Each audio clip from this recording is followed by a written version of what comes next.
परमेश्वर की बड़े नाम की महिमा हो। फिर से आने वाला प्रभु यीशु मसीह के मीठे और मधुर नाम से सबको जय मसीह की। परमेश्वर ने हमारे जीवन में एक और सुबह के अवसर ऐसी दिया है कि हम परमेश्वर की वचन की ओर आकर कुछ बातें मनन करने के लिए। पिछले दिनों में हम उत्पत्ति की किताब 49 अध्याय से कुछ बातें मनन करके आ रहा था। 49 अध्याय में हम देख सकता है कि कैसे याकूब इस्राएल अपना बच्चों लोगों को आशीर्वाद दे रहा है, अनुग्रह दे रहा है। उसके बारे में हम देख रहा था। पहला 4 बच्चों को लेया को जन्म हुआ। 4 बच्चों को उसने आशीर्वाद दिया है। वो हम 12 पद तक हमने देखा है। उसी में रूबेन है, लेवी है, शिमियोन है और यहूदी है। उधर 13 और 14 पद में हम पढ़ेगा तो उधर हम देख सकता है कि सेबूलून समुद्र के तीर पर निवास करेगा। वो जहाज़ों के लिए बंदरगाह का काम देगा और उसका परला भाग सीधोन के निकट पहुँचेगा। इसाकार एक बड़ा और बलवंत गधा है।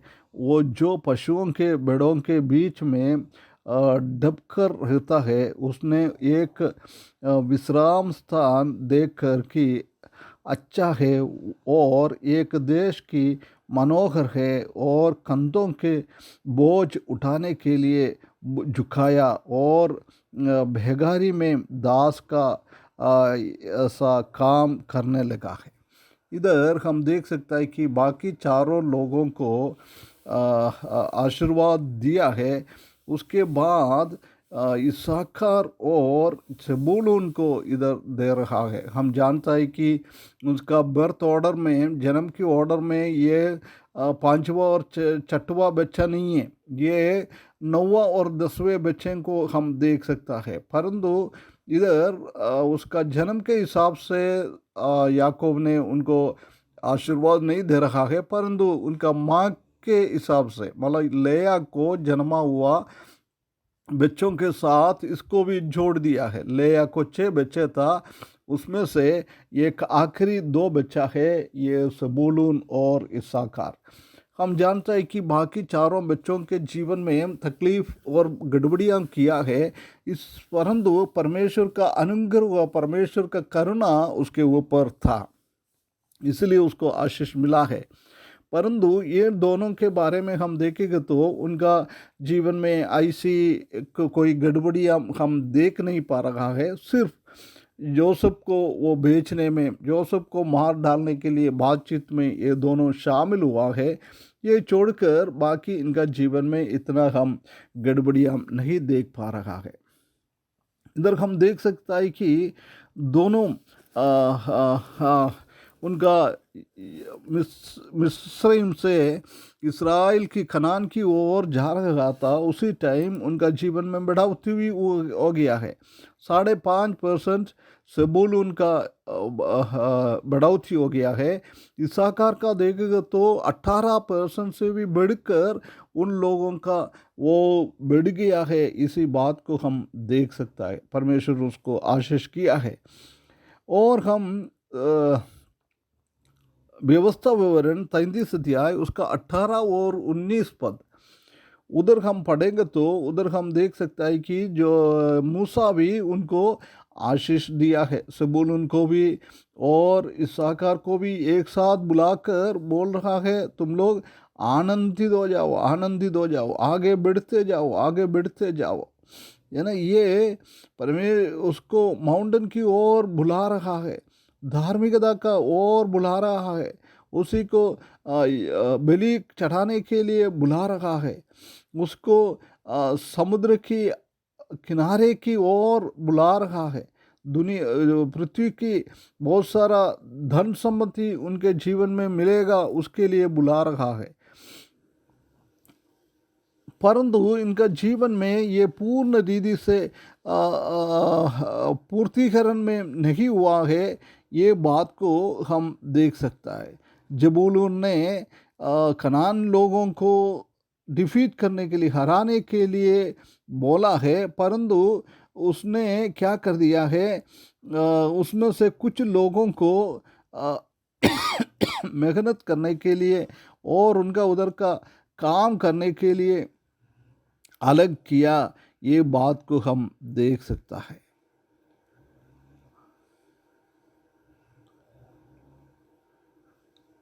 सबूलून का वो निर्णय से हम देख सकता है कि उसी के जीवन में और तकलीफ और परेशानी उनका जीवन में आ गया था।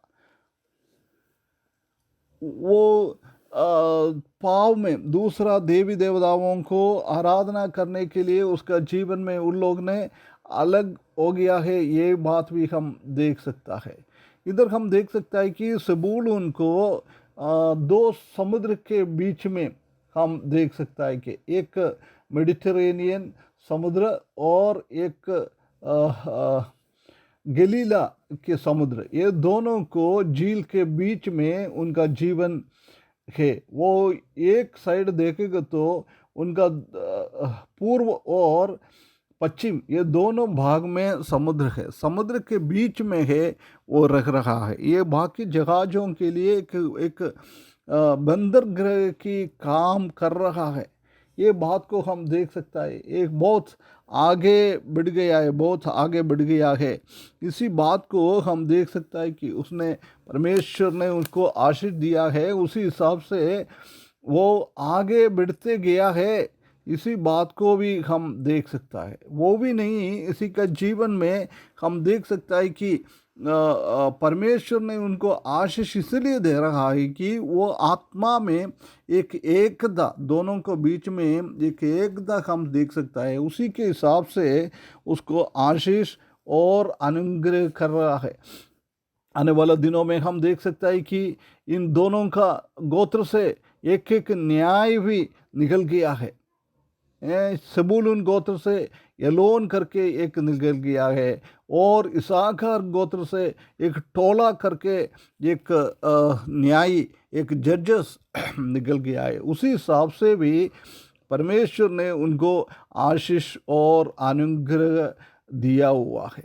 उसके बाद हम पहला इतिहास उसका 12 अध्याय इसका 33 पद में हम देख सकता है कि उधर हम देख सकता है कि दाऊद की आर्मी में ये इस्साकार गोत्र से बहुत सारा लोग, एक सबूलून गोत्र से भी बहुत सारा लोग उसी में सेवा करने के लिए, एक 50,000 50,000 लोग उसी का आर्मी में जुड़ा हुआ था। ये अवस्था भी हम उधर देख सकता है कि आशीष उसका जीवन में आया है। इस्साकार भी हम देख सकता है कि एक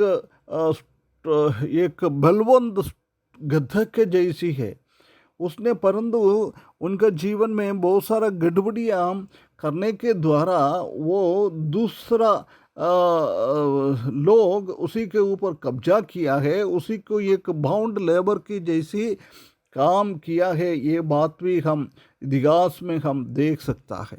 इनका यूनिटी के साथ, इनका एकता के साथ उसने, परमेश्वर ने इनको एक साथ आशीष कर रहा है। प्रिय भाइयों बहनों, हमारे जीवन में भी परमेश्वर ये चाहता है कि हम हमेशा एकता में होना। ये पहला पत्रोस 3 अध्याय उसका 8वें पद में हम देख सकता है कि हम सब एक साथ होना है। उसके बाद एफेसियों की किताब 4 अध्याय 2 पद में भी हम देख सकता है कि एक दूसरों को साथ मिलकर काम करना है। और उसका 12वें पद में भी हम देख सकता है कि हम एक दूसरे के साथ मिलजुल के काम करना है। और कोलोसियों की पत्री 3 अध्याय उसका 15वां पद में हम देख सकता है कि हम क्या है, हम एक शरीर की अंग है, एक शरीर की अंग है। इसलिए परमेश्वर हमको सहायता करे, परमेश्वर से हमको आशीष मिलने के लिए इस्साकार और सबूलून को उनका एकता के जैसी उसको आशीष किया है, ऐसी हम भी कलीसिया में एक साथ एक मन से आगे बढ़ने के लिए परमेश्वर हमको सहायता करे। आजकल हम जानता है कि कलीसिया में ऐसी कोई एकता नहीं है, कोई ऐसी यह नहीं है, ये बात को भी हम देख सकता है। इसलिए परमेश्वर आने वाला दिनों को हमको सहायता करे, एकता के साथ हम आगे बढ़े, परमेश्वर से हम अनुग्रह पाए, परमेश्वर का महिमा के लिए हम यूस में आए, उसके लिए परमेश्वर हमको सहायता करे। उसके बड़े नाम की महिमा हो।